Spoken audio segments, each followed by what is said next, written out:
Okay, hi AP class. This is the day 83 lecture to be viewed over the weekend, Saturday, January 12th and 13th of 2019. This will wrap up our study of solutions. We're at the top of page 20, so go ahead and turn there. Okay, let's get started. We're starting with an osmotic pressure question, and it says the observed osmotic pressure for 0.1 molar solution of FeNH42SO42 at 25 degrees centigrade is 10.8 atmospheres. Compare the expected and experimental values for I. Of course, I is the Van Hoff factor. That's how many pieces that compound is going to break up into in water. So let's figure that first. You have a really completely soluble compound. If you look at your solubility rules, you will see that NH4 and dissolves with anything, and SO4 dissolves with anything except a few elements here. So both of those are going to dissolve. So this is a fully soluble compound. So what's it going to break up to? Well, it's going to break up into an Fe, and then it's going to also break up into two ammonium ions.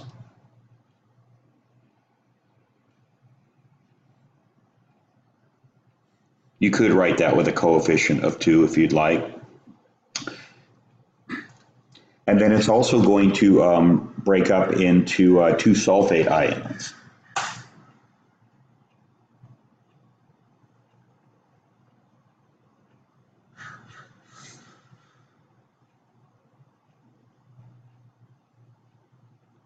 Okay, so remember the Van Hoff factor is simply looking at how many different pieces is this going to break up into, and it's 1, 2, 3, 4, 5. So our expected value for I is 5.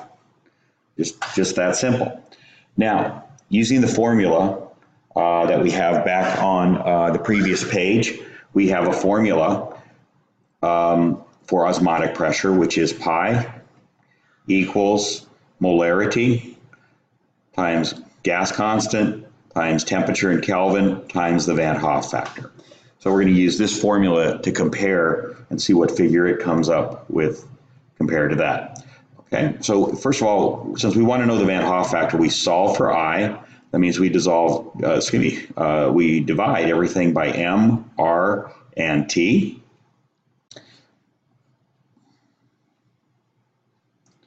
And cancel, and you end up with I equals osmotic pressure over MRT. Okay, so let's plug in the numbers that we have. They gave us an osmotic pressure of 10.8 atmospheres.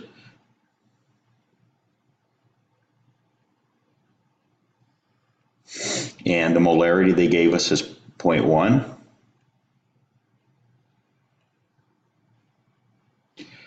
R is 0.08.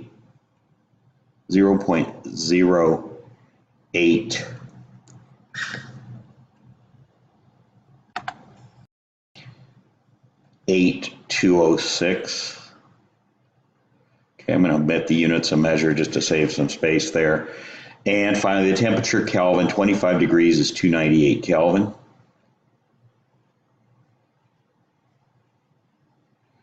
Okay, when you crunch those numbers, what you end up with for I is 4.4, Van Hoff factor.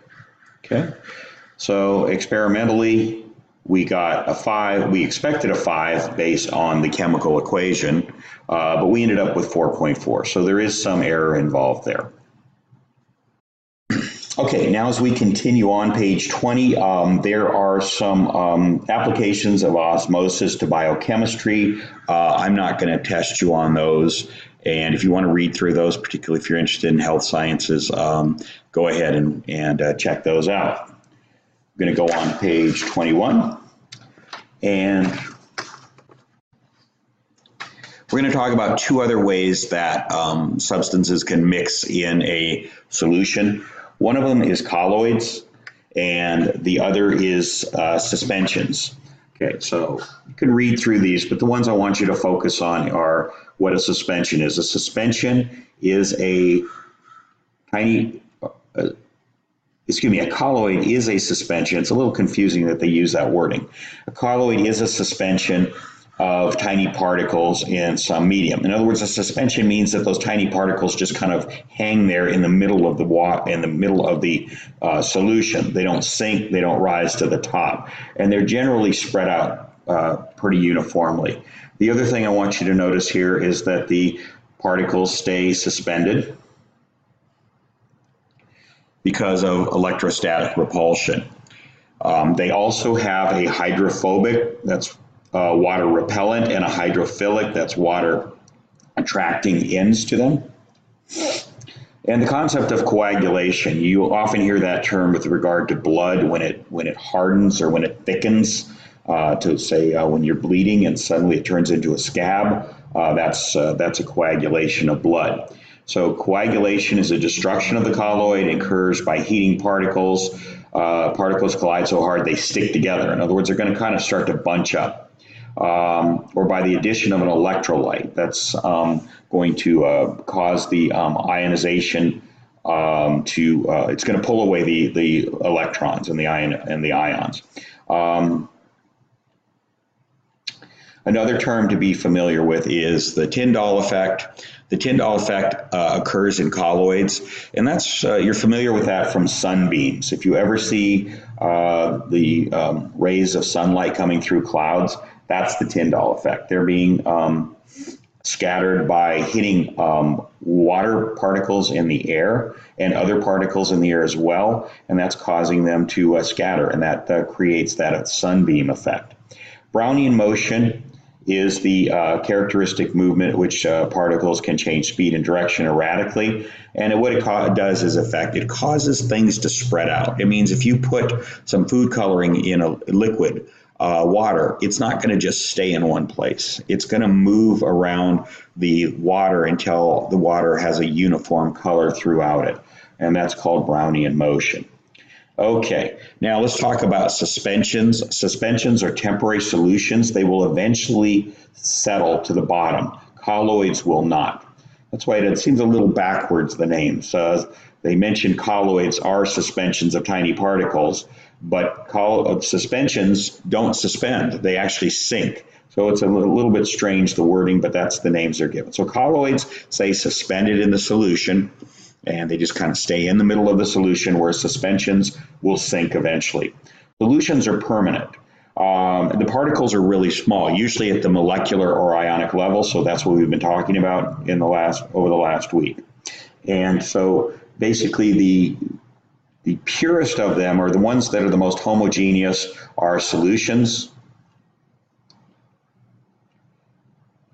Next are colloids, which stay suspended in the solution, but the particles are not nearly as small as in a solution where they're on the molecular level. And finally, suspensions don't do what they say they do. They are not suspended. They actually sink to the bottom. So just remember those three. Okay? By the way, I'd like you to write the notes down in your notes that I'm writing down here. That's what I'm going to be looking at when I check your notes. Okay? Thank you. Here are some examples, and you can go over those. Okay, so now we're off to page 22, and just a few paragraphs about electrolytes. If a solution conducts electricity, it is called an electrolyte. Electrolytes are generally acids, and bases can be electrolytes. Strong acids and bases are always electrolytes. Salt dissolved in water, NaCl, table salt, is an electrolyte. And electrolytes can be either strong or weak electrolytes, but they conduct electricity. So you can actually put an electric circuit through an electrolyte, and the electrons will flow from from the anode to the cathode, and we'll talk about that when we get to electrochemistry. The ability to conduct electricity is called conductivity. It indicates the solute has been broken into ions, positively or negatively charged structures. If a solute does not conduct electricity, it is not ionic.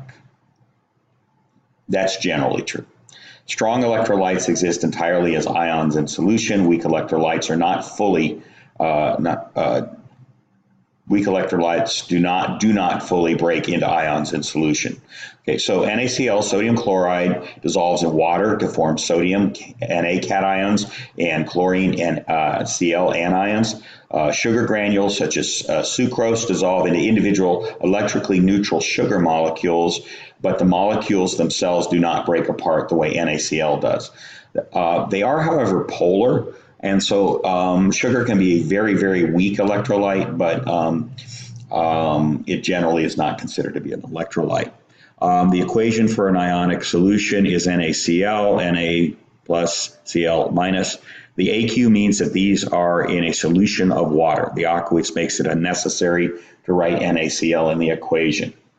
Okay, now we're going to move on and do a couple here. You were given the solubility rules on the back of the sheet, which you have the 60 ions here. And here are the solubility rules. And eventually you should have these memorized, but you're not required to in the immediate future to have these memorized. You should know these, and you usually learn them just by practice, just by doing enough problems. There is an error, so let's correct this error right now. This should be CO3 2 minus, it's carbonate, okay? So that is incorrect. So take that off, and let's discuss these. So if an ionic compound is, if one of the parts of an ionic compound is any of these elements or compounds, it always dissolves. It doesn't matter what it's attached to, it's always going to dissolve. That's why it's under the soluble column. And this is solubility in water, by the way. It's not solubility for any liquid, but specifically for water. But most of the solvents we deal with are going to be water. We move down here, we see three anions that will dissolve, except if they're connected to any of these three elements right here. And here's a compound, sulfate. And that's going to dissolve except when it's connected with any of these elements right there. Now we go over to the insoluble column, and it says that all anions, all negatively charged either elements or compounds, are insoluble except when they're connected to one of these four cations. These two are always insoluble, except they will be soluble if they're connected to calcium, strontium, or barium. Okay, so either of these will be insoluble unless they're connected to one of these three. And finally, carbonate and phosphate will always be insoluble, no matter what they're connected to. Okay, so let's do a few sample problems here down at the bottom of page 22. So lithium chloride, is that going to be soluble or insoluble? Well, we come back to our solubility chart. We see lithium is always soluble, no matter what it's connected to. So that's going to be soluble. Okay, this should actually be a little more separation here. It's magnesium carbonate, soluble or insoluble. Well, we go back to our table here, and we see that carbonate is always insoluble, always insoluble. So this is going to be insoluble. Potassium hydroxide. Go to the table and you see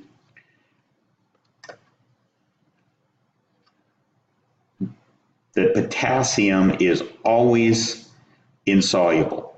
Sodium. Let me start that again. Sodium hydroxide. Sodium is always soluble, so that is going to be soluble.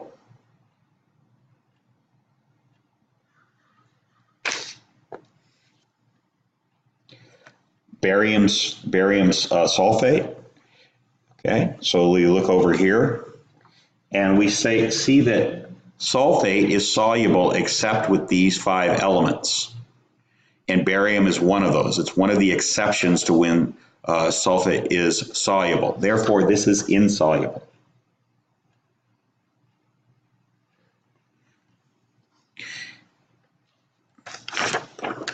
Okay. And finally, we have silver nitrate. So let's look over here. We have that nitrate is always soluble, no matter what it's with. So this is going to be soluble. Okay. Okay, now we're up onto the top of page 23, and it's just a quick table that shows you the relationship between temperature and solubility. Generally speaking, things become more soluble as you increase the temperature. That's because the molecules start moving faster, they start hitting each other harder and breaking each other apart. It's not always true, however. You see a couple where one where it goes down, see one where it goes up sharply and then levels off. This one right here, this one that's almost flat, is table salt, sodium chloride. That's very soluble in water, even at room temperature, even at very cold temperatures. So you don't see much of an increase with temperature since it's already very soluble in water. Anyway, just to give you an idea, you don't have to memorize this table. Okay, let's move on to some types of reactions. Precipitation reaction. Okay. So precipitation reactions produce a solid. That's the definition. And since a solid in a solution is going to sink to the bottom, it's called precipitation. Just like precipitation, rain sometimes is called precipitation because it's water falling from the air. In a precipitation reaction, the precipitate is a solid and it sinks to the bottom of the solution. Okay? They're insoluble solid compounds that form from a chemical reaction. Okay, so let's look at a precipitation reaction or reaction, and let's see if it is in fact a precipitation reaction. So when we look at this reaction, we see that we have NH4. We go back to our solubility table, we see that's going to dissolve no matter what it is with. So these two are going to dissolve when they're put into water. So what we're going to end up with is NH4 and sulfur, a sulfur ion. All right. Next, we go over here and let's see if these are going to dissolve. The first thing in these reactions is we have to determine whether the compound is going to dissolve. Well, you can see it has nitrate here and NO3. The fact that there's two of them does not change anything. It's nitrate and it is going to dissolve. And it dissolves no matter what it's with. There it is right there under soluble, so it's always going to dissolve. That means that all four of these are going to be separated in water, as you see down here. So for the chemical reaction to take place, both of these compounds must be soluble in water. If one of them is not soluble in water, no chemical reaction will take place because you won't be able to rearrange the compounds or the atoms. Okay, look at the solubility table and find out, you'll see that NH4 and NO3 are always soluble. Both of these compounds will dissolve into the following ions. So there you go. So if NH4 does dissolve if this cation, positive charge, dissolves from this negatively charged anion, there's only one place it could possibly go. It doesn't mean it's going to definitely do this, but there's only one other anion that it could possibly match up with, and that's the sulfate over here. Okay? Excuse me, the nitrate. Sorry about that. Over here, you have the S2 minus. There's only one other cation it can match up with, and that's the copper 2 plus ion. So then the question is, will these two connect or will they stay dissolved? Okay. So let's look at the solubility rules. So how can this reaction proceed? Well, if they break up, you can end up with the following. And I'm going to balance the equation while I go along. I'm just going to just give you the balanced equation. What it would do is this would connect with this, and this is NH4, NO3. Okay? But wait a minute, we still have two things. Both of these are always soluble in water. So they're really not going to connect. They're really not going to stay together.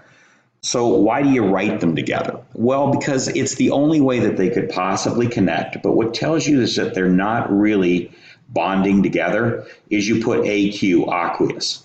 Just as you have aqueous here and aqueous here, what this meant is these guys are really breaking up, that these two are really breaking up, and that these two are really not going to come together. They're really going to stay as separate NH4 and a separate NO3 in solution, okay? Now, what about the other possible combinations of S and Cu2? So that would be the other possibility, and that would give you CuS.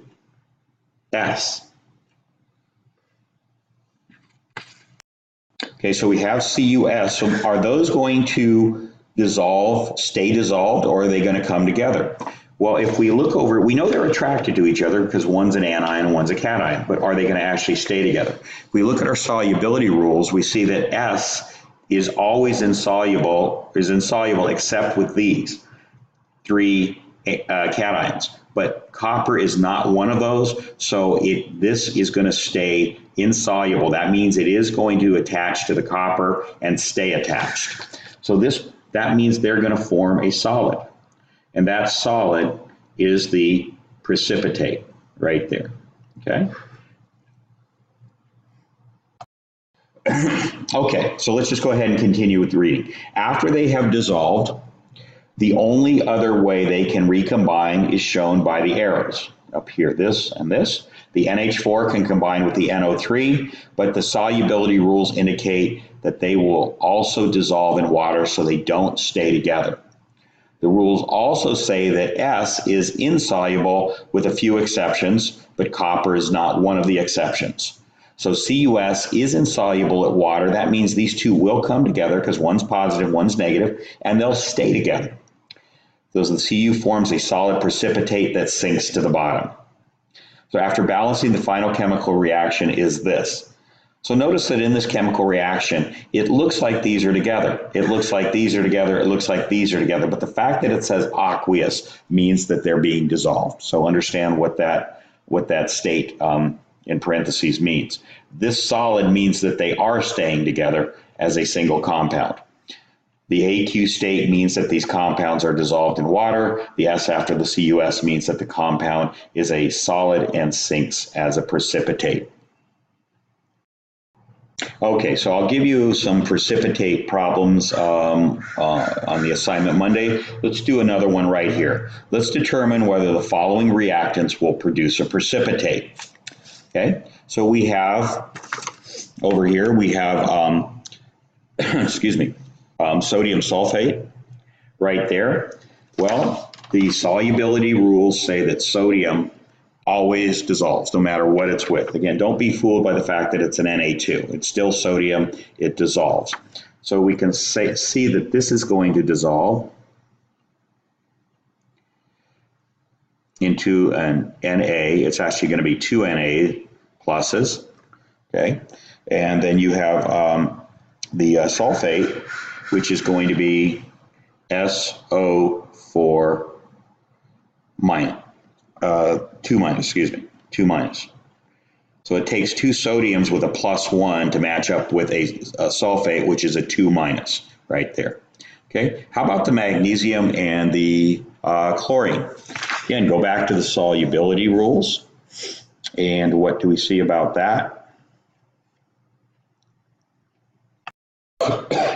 What do we see about chlorine? Well, we see that it dissolves with everything except these three elements here, but magnesium is not in that group, so it will dissolve.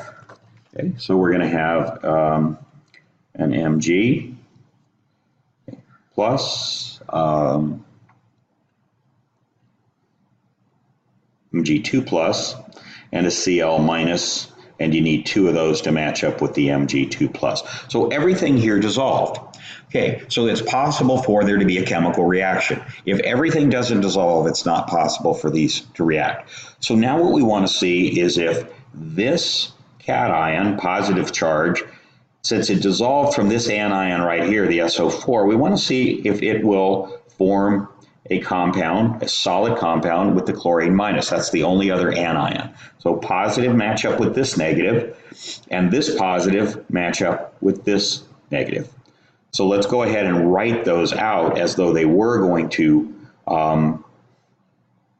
connect and join together. So we have Na2Cl2. Okay. So sodium, it always breaks up. Okay. There it is. And so does Cl, except for these three things, of which, of course, sodium is not one of them. So this is not really going to come together. It's going to stay dissolved as an aqueous solution. So the only other possibility is the magnesium and the sulfate. So again, we look at our solubility rules. That would give us, let's go ahead and write that, MgSO4.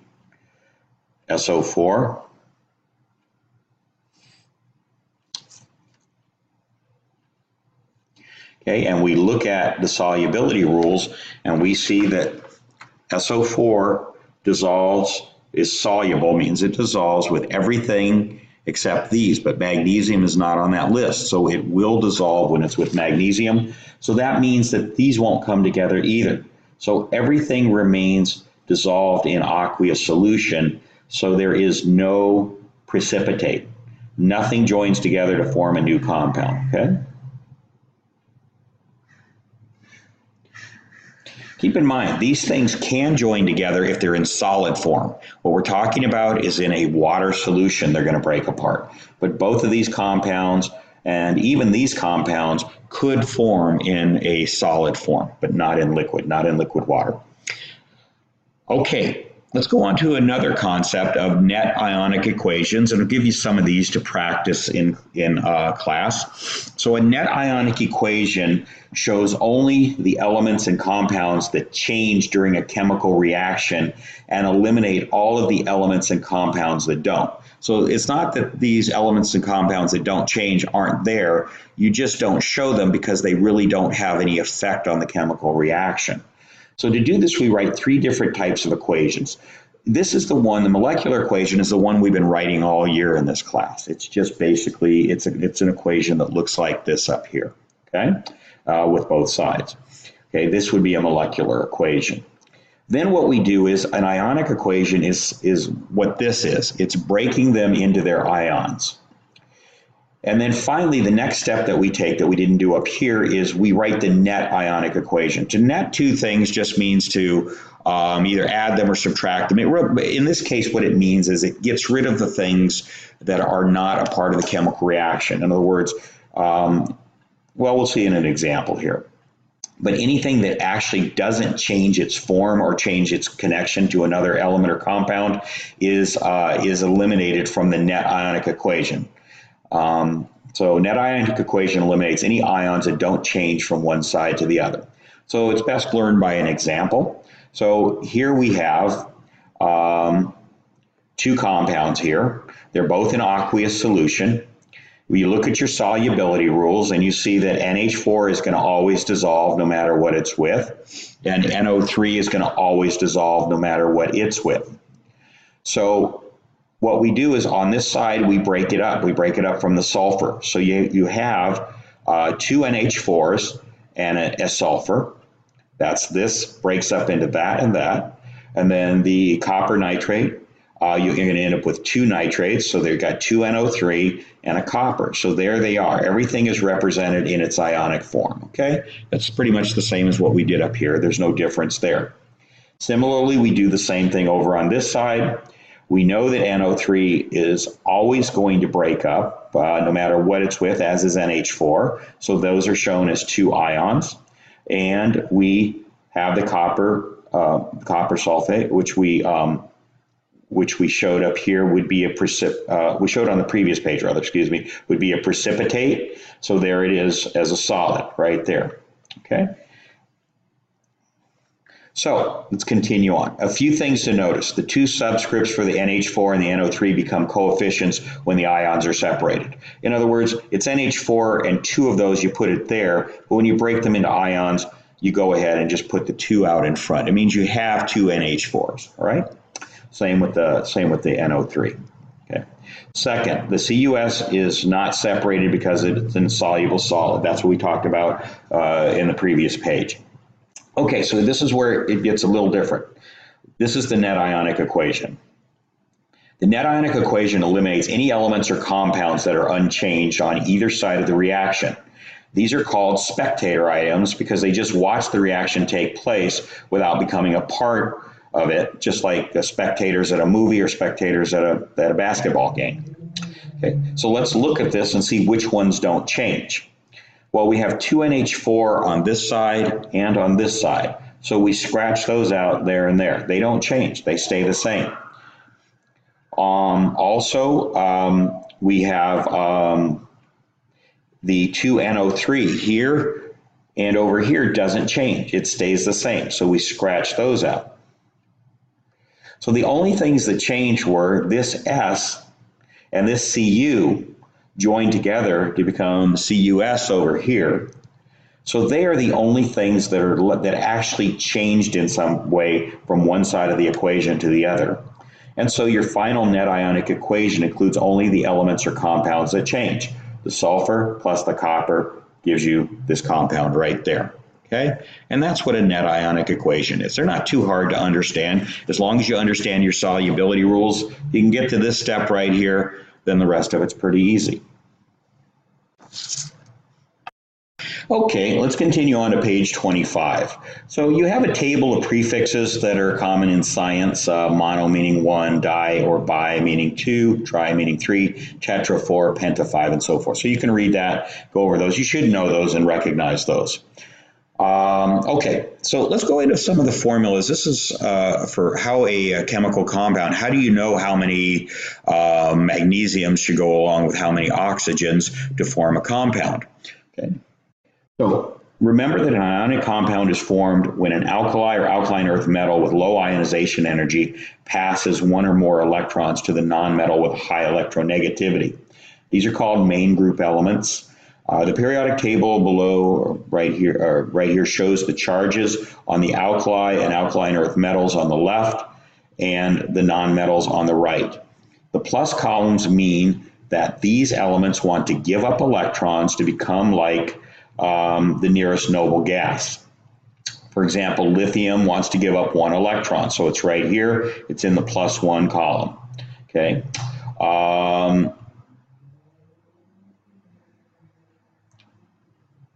And it wants to give up one electron to be like helium, and magnesium wants to give up 2 electrons to become like neon. Okay, so if magnesium gives up 2 electrons, it will have a full second valence shell and it'd be just like neon. So that's what that's saying. Among the nonmetals, the minus sign means that these elements want to gain electrons. For example, fluorine wants to gain 1 electron. There's fluorine right there. If it gains an electron, then it's going to be like neon. It's going to be like the nearest noble gas. Phosphorus wants to gain 3 electrons. There it is right there. If it gains 1, 2, 3, it's going to be like argon. We can create ionic compounds by placing anions with negative charge and cations with positive charge together by crossing their charge numbers. The charge of one element becomes the subscript for the other. Ignore the negative sign when you do that. So how would you combine sodium and chlorine? So just here's a simple example. So we've done this a while back. Na passes 1 electron, 1 valence electron to chlorine, which wants 1 electron. Both fill their octets and form an ionic bond, NaCl. So chlorine has a negative charge, 1 charge, but the important thing is the 1. So that means that becomes the subscript over here. The sodium has a 1, that becomes the subscript over here. Of course, anytime you have subscripts of 1, you just don't write them, but it's assumed that there's a 1 there. So that gives sodium chlorine the formula NaCl. Okay. How about magnesium and bromine? Okay. So magnesium wants to give up 2 electrons, but bromine only wants to accept 1. What that means is it'll take a second bromine to accept both the electrons from magnesium. So again, you just take the charge number, you crisscross it over, so magnesium becomes a 1 over here. You take the 2 from magnesium, put it there, bromine becomes a 2 there. So you ignore the minus signs, so the chemical compound is magnesium bromide. It's all pretty easy. Okay, so let's work these examples up here on the top of page 26. You'll flip back and forth between that charge table that we just talked about. So lithium. Lithium is a +1. Oxygen is a -2. And you got to refer to that table. So that means it's going to take two lithiums with their +1 to match up with the oxygen. So this would be Li2O. All right. How about nitrogen and hydrogen? Nitrogen has a -3 charge. Hydrogen has a +1. So it's going to take three hydrogens to match up with that nitrogen. So you have ammonia, NH3. Okay. How about carbon and hydrogen? Well, if it's just a single carbon atom, carbon has a charge of ±4. So it can either gain 4 electrons or lose 4 electrons. In this case, we've got hydrogen with a plus, so the carbon's going to have to gain 4 electrons. Okay, so you put those two together, it's going to take 4 hydrogens to match up with that C4, so it's going to be CH4, and that's methane. Okay. How about BEF? So you look down there, and you have beryllium, which is a +2 cation. Fluorine is a -1 cation. You're going to need 2 fluorines to match up with that beryllium, so it's BEF2. Okay. And finally, aluminum and sulfur. Aluminum has a +3. Sulfur has a -2. This one's just a little trickier because neither one goes into the other evenly. So you have to find the least common multiple of the two, and that would be the number 6. So to get to 6, you need 3 of these sulfurs at -2 to get you to a -6. And to get aluminum there, you need 2 of these aluminums at +3 to get you to a +6. So you have a +6, -6. So what you're going to do is you're going to say Al2S3. Okay. Charges. Most transition metals can have multiple charge states. Below is a partial list of some of the most common transition metals found in chemical bonds. Iron can have a +2 or +3. To distinguish between these two ions, Roman numerals are placed in the parentheses. They are given the names Fe2 and Fe3 respectively. Many of these, such as Fe4, are almost never seen. Fe2 would combine with O2- to form FeO, while Fe3 can combine with P3- to form FeP.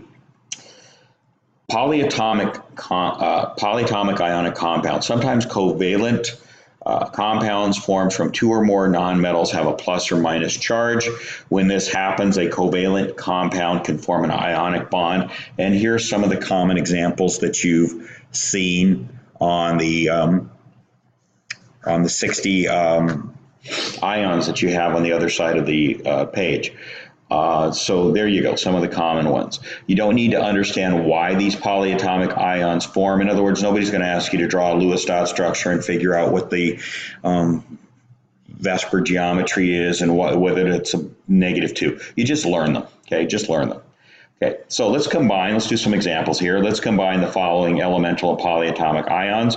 So hydrogen has a 2+, sulfate has a -2.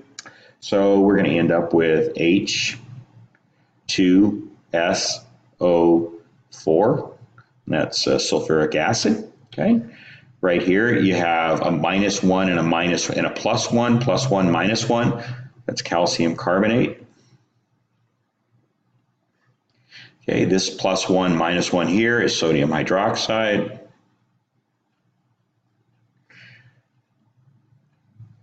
Okay, excuse me. And finally, magnesium nitrate. You have a +2 there and a 1-, so you're going to need 2 of these. So watch how this is written. You need Mg with its +2. It's going to give up 2 electrons. Each of these guys can only take in 1, so you write NO3 in parentheses, close the parentheses, and then write the 2. Okay, don't forget the parentheses. Okay, naming inorganic compounds. Nomenclature is a naming system that's, chemistry has a nomenclature for chemical compounds. Organic chemistry deals with compounds that contain chains of carbon and hydrogen atoms. The AP exam does not deal heavily with organic chemistry. In the spring, we will deal with it somewhat, just so you're familiar with the names and some of the unique characteristics, but it's not a big part of the AP exam. Inorganic compounds are all compounds that are not organic. Okay, so identify inorganic compounds. Well, this is organic. Let's just identify them all. Okay, this does not have a carbon in it, so it's inorganic. This is hydrochloric acid. Okay, this is a carbohydrate here, so this is organic, has carbon and hydrogen as well as the oxygen. NaCl table salt is inorganic. CO2 doesn't have any hydrogen in it, it's inorganic. And CH6 is organic. Okay, so it's just, that's all there is to it, organic versus inorganic compounds. Okay, so now we're going to go over how some of these compounds are named. You know, it's like learning any other kind of language or nomenclature. You learn it just by using it a lot. You really don't just figure it out by rules. When you learn French, you don't learn the French by following a bunch of rules. You just learn it by speaking it a lot, right? So it's the same thing here, but let's go over how these are named. Alkaline earth metals are cations, okay, like sodium, magnesium, things like that. It says you add the word ion, and really when you're naming it in a compound, you don't do that. But if you want to refer to it as an ion, you would just say a sodium ion or a magnesium ion or beryllium ion. When using the name in a chemical compound, you do not write the word ion, you simply use the name of the element unchanged. So if it's sodium, symbol's Na, the ion is just Na+. Okay, beryllium, Be+. If it's an ion, that means it's lost an electron. Okay, now nonmetals. Now you go over to the right-hand side of the periodic table, and they take on the "ide" ending. So oxygen becomes an oxide. Chlorine becomes chloride when it forms an anion. Okay, so example, rubidium and bromine. Rubidium is a cation, so its name just stays rubidium. Bromine is an anion, so it becomes bromide. So the compound is called rubidium bromide. Okay, name the following compounds. Okay, so let's name some of these compounds right here. So go over to the side of the sheet with the 60 ions on it, and that'll basically walk you through this. So NH4 is ammonium, and CN is cyanide, so it's ammonium cyanide.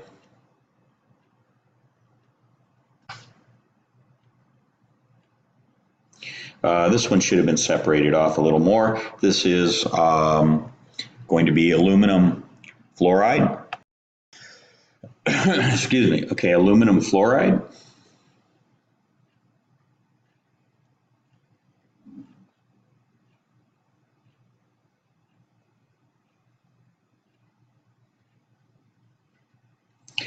Okay, this one looks a little more complicated, but if you go to your sheet, you'll see that K is potassium. So I'm going to write this one up here, potassium. And Cr2O7 is on your sheet as an ion, and it's called dichromate.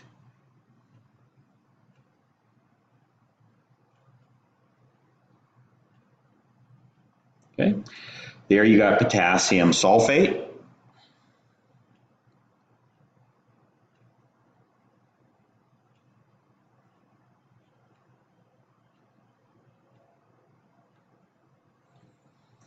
Okay, and finally you have iron 2 sulfate. You have to specify because iron can have more than one possible charge number. So it's iron Roman numeral 2 sulfate.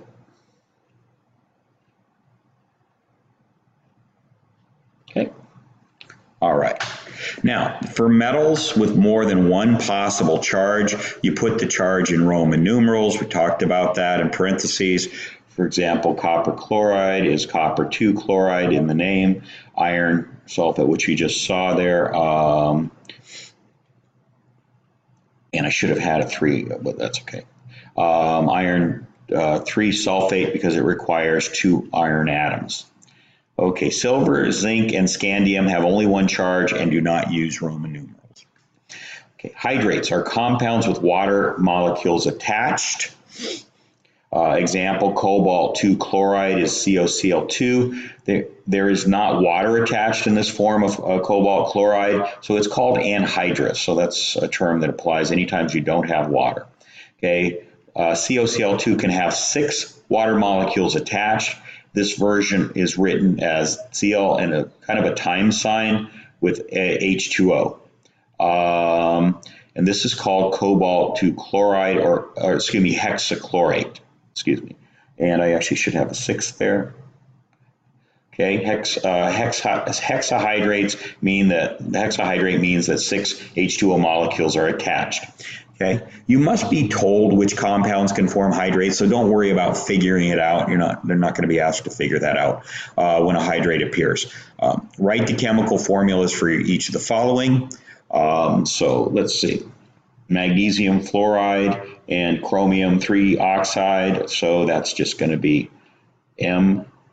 Mg2 has a +2 charge, and fluorine has a -1. So it's going to be MgF2, and chromium 3 oxide. So chromium has a, okay, so chromium 3 oxide, chromium 3 is going to have a +3, that's what the Roman numeral means. Oxygen has a 2-, should be 3+, and a 2-. So again, you have to find the lowest common multiple. So chromium goes into 6 2 times, oxygen goes into 6 3 times. So it's going to be Cr2O3. Okay. Write the chemical name for each of the following. So this is going to be potassium sulfate.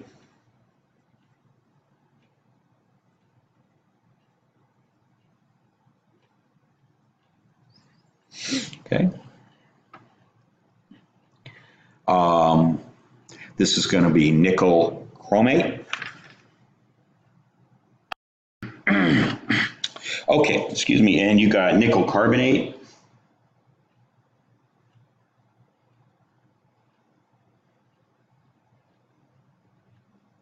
And finally, you have silver nitrate. And you get these off the 60 ions sheet.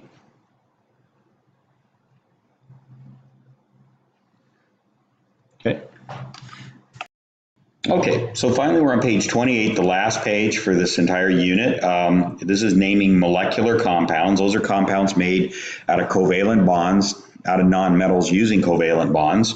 So molecular compounds have the following characteristics. They are also called covalent compounds and are made of 2 or more nonmetals. They form separate structures called molecules, not unit cells, and they usually have exactly 2 elements. These, by the way, are called binary compounds. They can have more than 2, but usually just 2. To name a molecular compound, do the following. Put the names of the molecular compounds in the same order as in the chemical formula. Use the prefixes that indicate the number of atoms of each. So that would be mono, di, tri, tetra, so forth. Do not place the prefix mono in front of the first element name. Exception, and another exception is drop the A from the end of a prefix in front of the word oxide. So that's a lot of rules. Let's just look at some examples. So if you have N2O4, the 2 in the nitrogen means it's dinitrogen, and the 4 in the oxygens means it's a tetra, so it's oxide, but you don't say tetraoxide, you just say tetroxide. So this is incorrect. Don't say tetraoxide, say tetroxide. Carbon dioxide, there's only 1 carbon at the beginning, so that's a mono, but you don't say mono carbon dioxide, it's just carbon dioxide. So you put the prefixes in. If it's anything but mono in front of the first word, you also put the prefixes in front of the second element in the compound, okay? So give the names for each of the following molecular covalent compounds. Okay, P4S10 is kind of an exception to the naming convention. I don't want to go there right now. It's not something you need to know, so we're going to scratch that one. Okay, so SO3 is sulfur trioxide. I just wrote in the rest so we can speed this up. SF6 is sulfur hexa 6 fluoride. PCl3 is phosphorus trichloride. N2O is nitrous oxide. And finally, BF3 is boron trifluoride.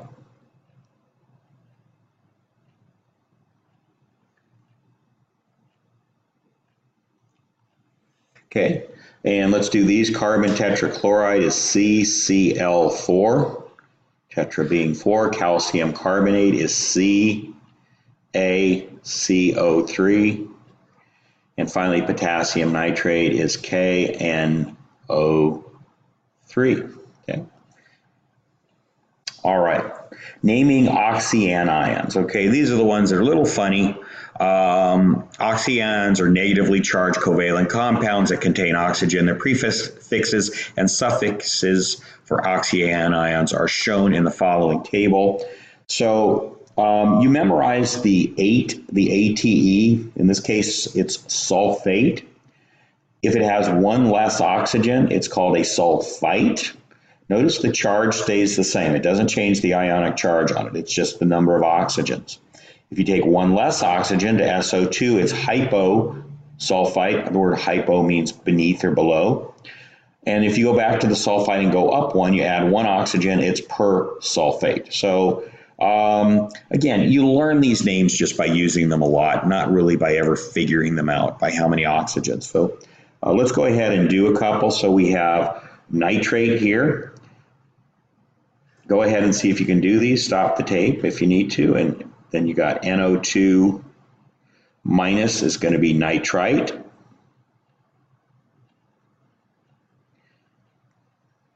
NO minus is going to be hyponitrite.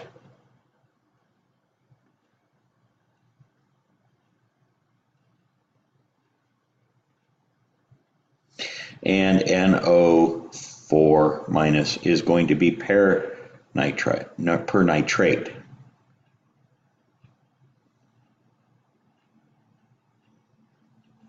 Okay, over here you've got carbonate.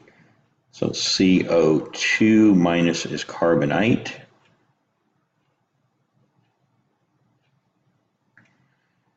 CO minus is hypocarbonite.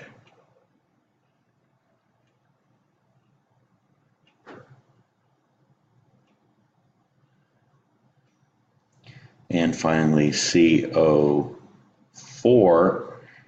is percarbonate.